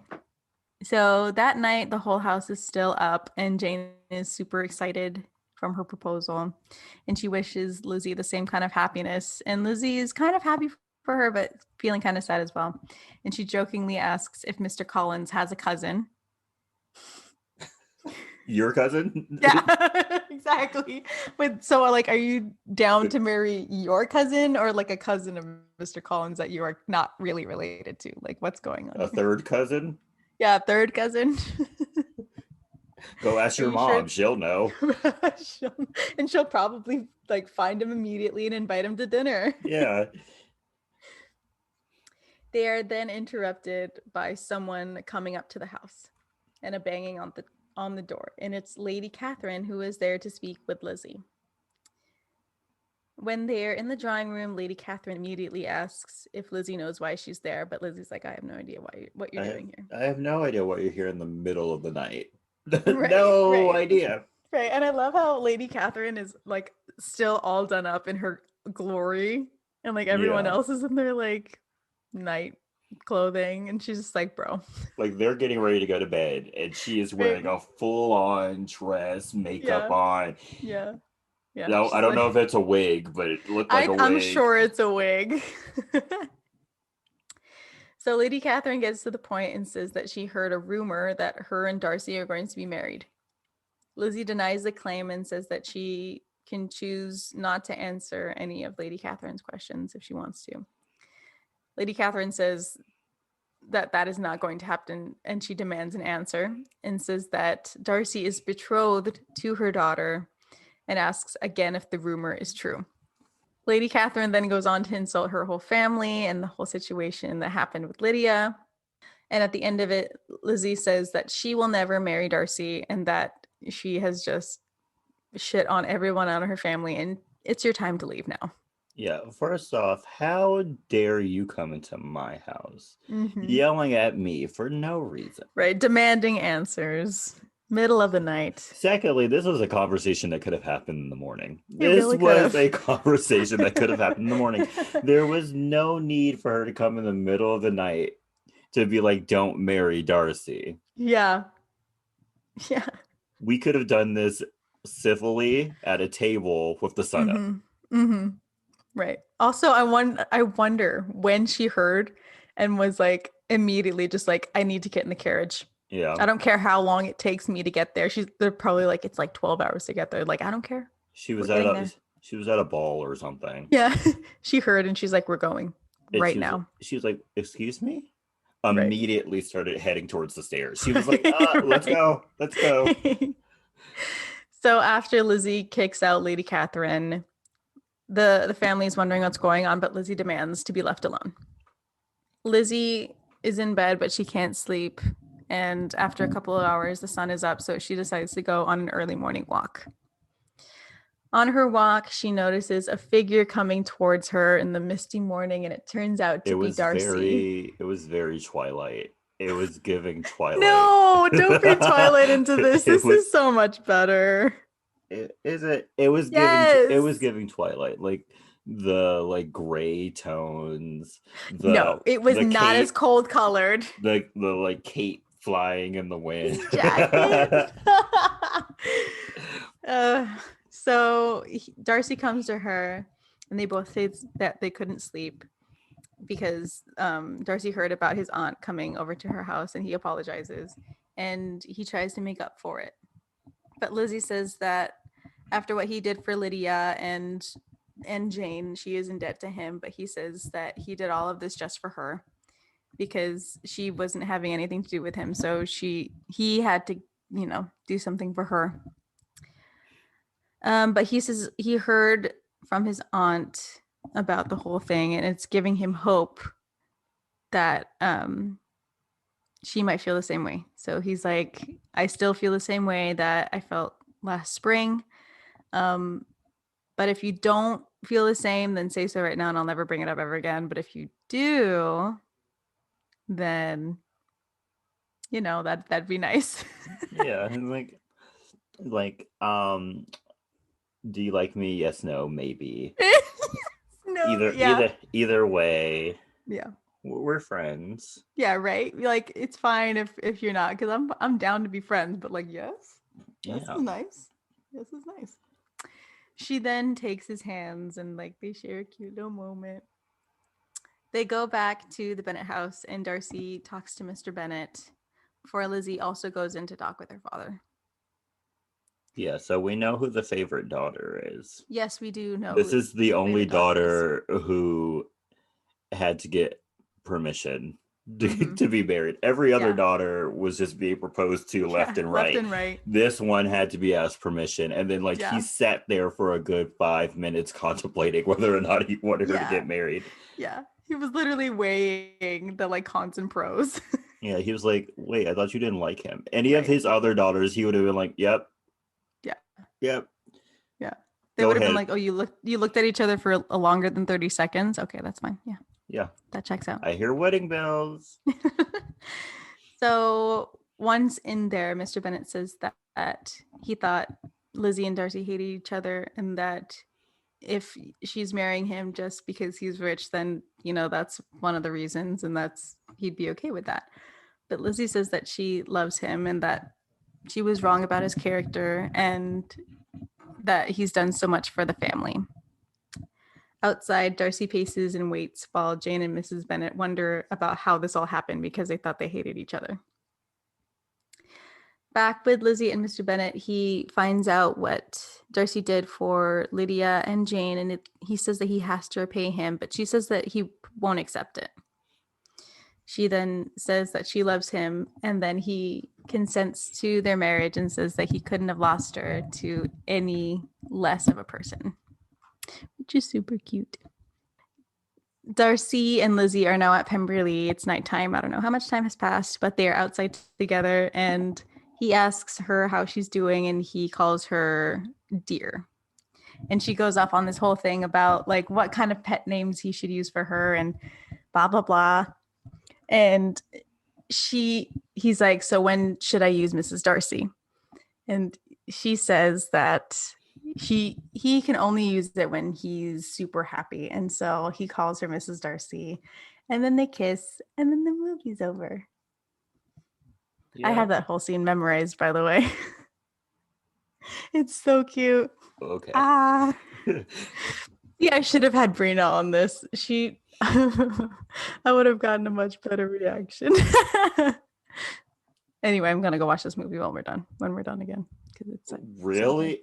Oh, okay. Bruh, because I had to keep pausing. Like I know this movie kind of like the back of my hand. So like I wrote out most of it and then watched a chunk and then paused it, wrote a chunk and then watched a chunk. So I had to pause every once in a while, but so good. I love this movie. I Okay. love I this know. movie. Okay. All right.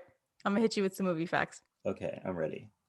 So Matthew McFadden, who plays Mr. Darcy, has Serial really bad killer. Got it. eyesight. He has really bad eyesight. So in that misty morning shot at the end of the movie, the director Joe Wright was behind the camera waving a red flag so that he knew where to walk in frame. That's funny. that's funny. This one's kind of funny. So Joe Wright, when they were doing the casting, he didn't want Keira Knightley playing Elizabeth because he thought she was too attractive. And then he changed his mind when he met her because he liked her tomboyish attitude. He's like, it's okay if she's a little too pretty. Yeah. she doesn't. She's okay.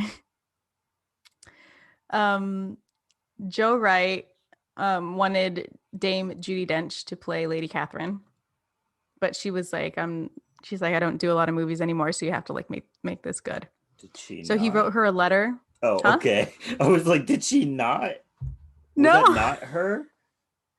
it was. Oh, okay. It was.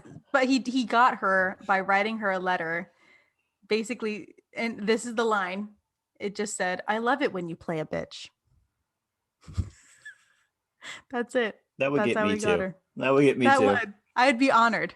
Yeah, I'm Be like, like, thank you know you. what? I do make a good villain. Like, you're still gonna have to pay me, but like, thank you. Yeah. Yeah. Like I thank you for thinking of me first. Mm-hmm. So there are only 2 non-American cast members in the cast, and that's Jenna Malone, who plays Lydia. She's American. And Donald Sutherland, who's plays Mr. Bennett, and he's Canadian. I love that when I had that written down and then I watched the movie, he doesn't have an accent. He literally just speaks like he speaks regularly. Yeah. And that's kind of funny to me because they made the actress who played Lydia speak with an accent. His accent was just probably bad. They were probably just like, just speak. True. They're like, you know what? Just speak very slowly. No one will notice. Yeah, that's fine. So the scene where Bingley rehearses proposing to Jane was initially supposed to be super short, but the guy who played Bingley, Simon Woods, was so good at playing that scene that he ad-libbed most of it, so they extended it and kept it in the film. My last one, Keira Knightley, Rosamund Pike, Jenna Malone, Carey Mulligan, and Tallulah Riley. They all play the Bennett sisters. They all went to the Bennett house before filming to play sardines, which is the English version of hide and seek.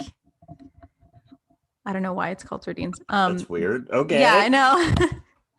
And they did it to get to know the house better and to bond with one another. And apparently they really love one another, and it's so cute.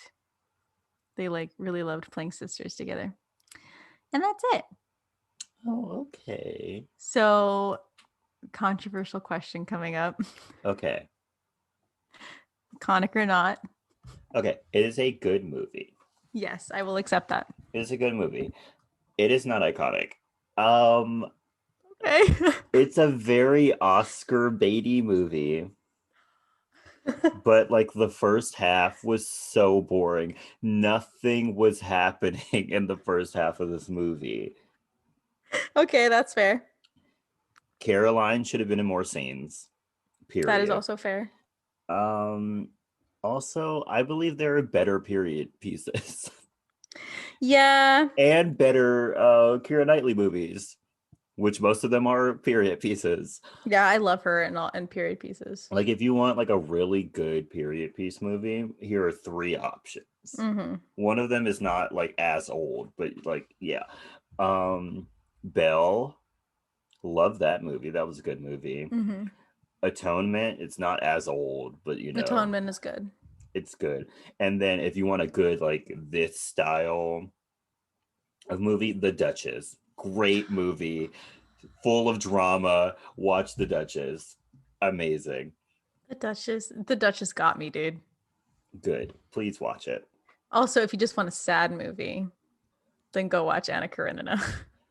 Or Atonement. Yeah, but like I feel like Anna Karenina is just worse. Yeah. Because like Atonement, a spoiler alert, they're dead. Yeah. Half that movie is just made up. And half the book. Half Yeah. that book is made up to atone for atone. Atone for what the sister did, which is super sad. Yeah. But She yeah. did ruin everyone's life. But She really did though. If you read the book, it's a lot worse. how is Like it worse? Spoiler because it alert, her cousin ends up with a child molester. mhm, Her sister ends up dead. Her mhm, sister's boyfriend ends up dead. How does it get mhm. worse? Well, it gets worse when the police come and interrogate her. Because in the book, she knows exactly what happened. I know she did And in the then movie too. yeah, I know, but like the detail that like she goes into in the book about how she knew and like whenever they're asking her questions and like how she lies about it and how she, like the way she acts in the book is super arrogant about why she lied. And I'm like, how dare you? And then you find out what happens to everybody else and you're like, dude, this sucks. It sucks. It sucks. So yeah, I think this movie is iconic. The story is iconic. The book is good. Some of the spin-offs are not as good. There's spin-offs. I'm looking at you, Pride, Prejudice, and Zombies. Oh, that's what you consider a spin-off? I'm Okay. considering it a spin-off because That seemed like a completely different movie. Other than the zombies? also there is a spin-off called Austin Land, which is hilarious. By the way, it makes it like it pokes fun at the whole Jane Austen culture and like how obsessed people are with the Jane Austen movies and stuff like that. Oh, that sounds right up my alley. Yeah. It's super funny. You should watch it if you want. Because I've already seen Pride, Prejudice, and Zombies. That was awful, but That is terrible. I do not like that movie. So yeah, I think it's iconic. I love it so much. okay.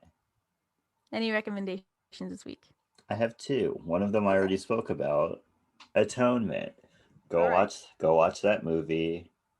It's one of Keira Knightley's best. Yes. It's a really good movie. Good movie. Good Okay. story. You'll probably cry, but you know, it's You fine. will cry. My second one. Mm-hmm. Okay. So it's Sonic's Oreo Big Scoop Cookie Dough Blast. I I drove all the way to Sonic on what was it, Saturday? Because I Uh-huh. kept seeing commercials about it. That's amazing. It was just as good as I thought it was gonna be. You I know, got I'm gonna say something controversial right now. one.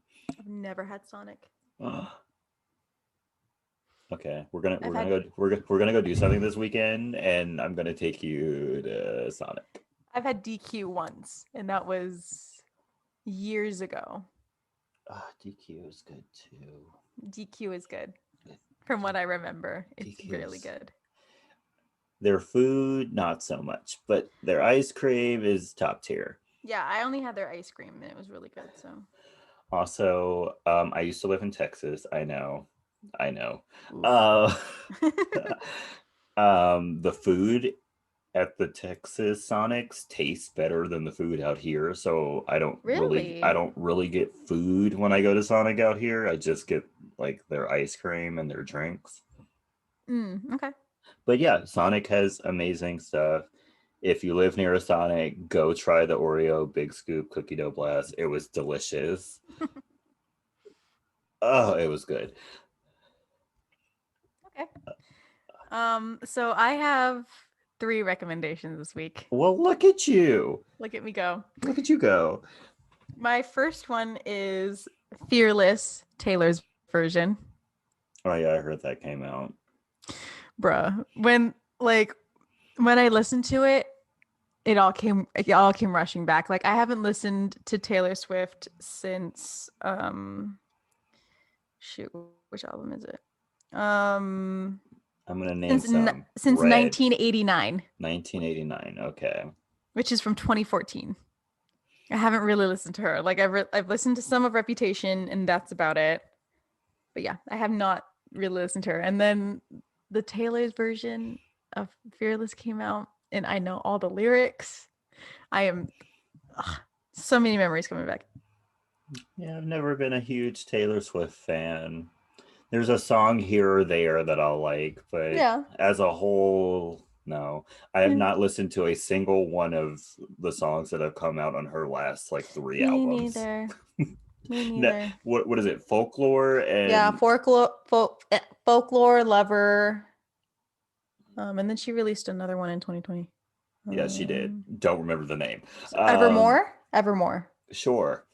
Um, I heard one song off of that Lover album. It was that Terrible Me song, and then I never Oh, I never touched any of the other I songs. don't I think was I've like, ever really no. listened to Me anyway. It was on the radio. It was Um, awful. mm. It sounds like a Kid Bop song.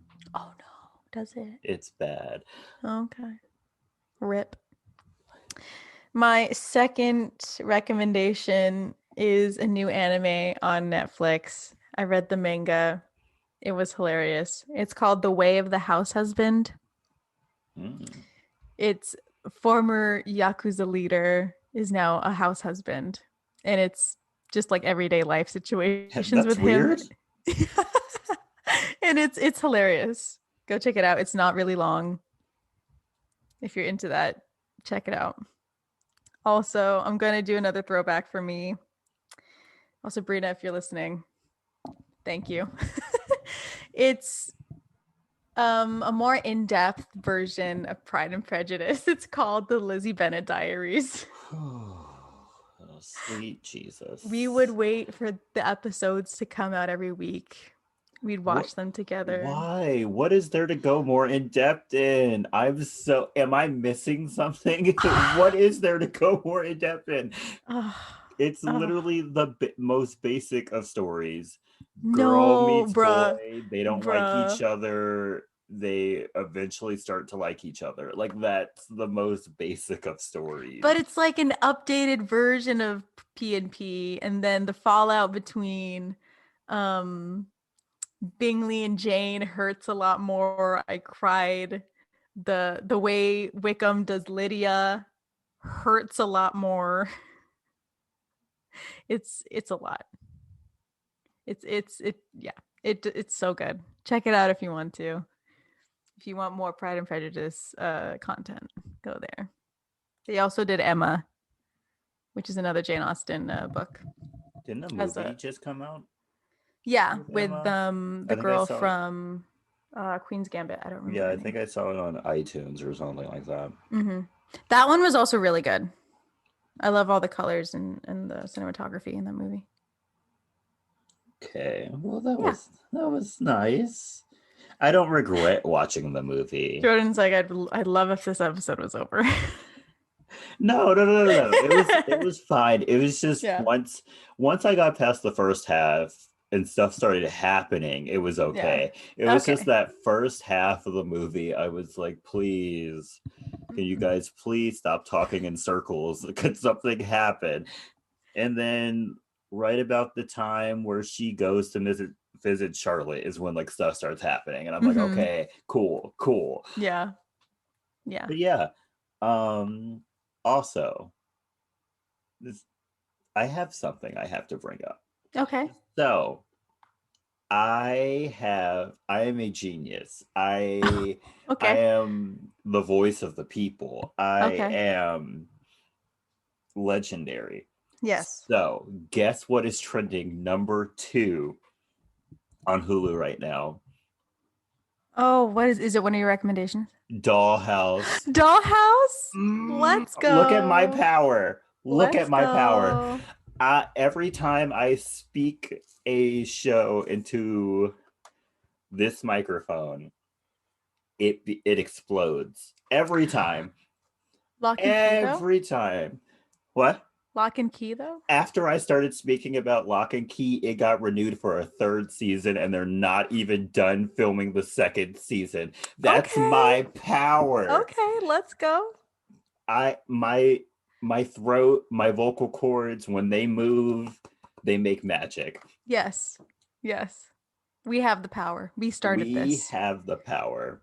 Yes. Which, by the way, I'm going to throw this in as a recommendation again. Watch Lock and Key. Okay. The power that show has. The grip it has over me. Watch Lock and Key. You'll love it. Give it 2 episodes. I promise you'll love it. Okay. You heard him. It's magic. It's magic. Watch Lock and Key. I can get off my soapbox now. I'm done. Okay. My voice does all the work for me. That's all I have to say. That is true. So thank you for listening. Thank you so much. Thank you so much. Thank you. Don't forget to follow us on social media. Yes. We have a Twitter and an Instagram. Mm-hmm. We barely post on our Twitter, but that's fine. Because I don't know how to use it. I post on there sometimes. I'll like throw something on there. Yeah. They're both at SYTYI podcast. Mm-hmm. We also have an email. It's sytyi podcast@gmail.com. Mm-hmm. On there, you can send us movie requests. You can just send us an email to say hi. Mm-hmm. If you want to send us a sponsorship, you can send us a sponsorship. I'm looking at you, Bath and Body Works. We're looking at you, Bath and Body Works. We're looking at you. I'm a candle specifically. whore. Yes, he is. Which, by the way, where's my sweater weather candles? Bring those back. Just asking. You have until September 31st. Is there a September 31st? I'm sorry, September 30th. 30. There we go. You have until September 30th. And then we're going to have a problem. But until then, I love you. Yes. Yeah, you can also send us some movie stories. Did you watch this movie in theaters? Do you love this movie? Do you find it just okay like I did? Do you love it like I do? Do you hate it? Do you hate it? Yeah. Let us know. And why. Don't forget to share us with your friends and your family. Yes, please. They'll love us. They will. They really will. I've never met a person who didn't love me. Don't forget to subscribe to us on Spotify and Apple Podcasts. Or wherever you get your podcasts. There are some sites we haven't even heard of before, and they're popping up. Yeah. I almost said Bumble. That's not it. That is not it. It's called Bullhorn. Someone listened on Bullhorn. I mean, if you want to like spread us out on Bumble, go ahead. I do not have any dating apps. I was texting. Short story. I was texting a girl, and she was like, "Hey, so like, what dating apps have you been using?" And I was like, I've never used one before. And I swear she thought I was lying. Yeah. I feel like that's the case nowadays. If you say you haven't, people are like, no way. I've legitimately never used a dating app. True. Kelley and some friends made one for me a couple of years ago. I never used it. We did it as a joke. I kept mine for 2 days. I think I deleted it. I don't even know. It could be up there. I don't know. You're still up there. I hope not, because those pictures are from like high school. Those are old. Those are old pictures. Pictures. Yeah. Back on tangent. Don't forget to rate and review us on Apple Podcasts. Yes, please. Tell us that we're doing great. Tell us if we're doing terribly. I don't know. Yeah. Either way. Just tell us something. Speak to us, please. Yeah. Just give us like a little hands up emoji. Let us know. Yeah. The Panini Press is slowly but surely coming to an end, at least in California. Yes. So buy petroleum jelly. Yeah, buy Pond to Replay. I love that song. So great song. Well, we need you guys to keep it up. Keep wearing your mask. Mm-hmm. Wash your hands. Please. I Wash the went mask. I went what's it called? Zip lining. And a guy like legit did not really wash his hands. He put his hands in the water and then yeah. So please wash your hands properly Yes. with soap. Yes. Please. And for 20 seconds, don't just put soap on and then immediately rinse off the soap. That's not doing anything. Yeah. Don't just like if just because it's on there does not mean it's working. Yeah. Do I need to take you back to like chemistry where they teach you about the polar ends and the fatty acids and how you need the soap to break up the the fat on the bacteria so that Let's go details. Let's go science. yeah, I thought about being a biology major. I would Wow, have really? I did. I would have died. I wouldn't You have would have, but at because least you thought about it. to get anywhere in life, I would have had to at least get a master's and writing a dissertation True. about biology. I don't like to True. read. I don't like to read that much, so I became a business major. Yes. Yeah. He just had to do a lot of group projects, and Too that killed many, him. too many group projects. Yeah. But stay iconic. Stay iconic, y'all. Bye. Bye bye.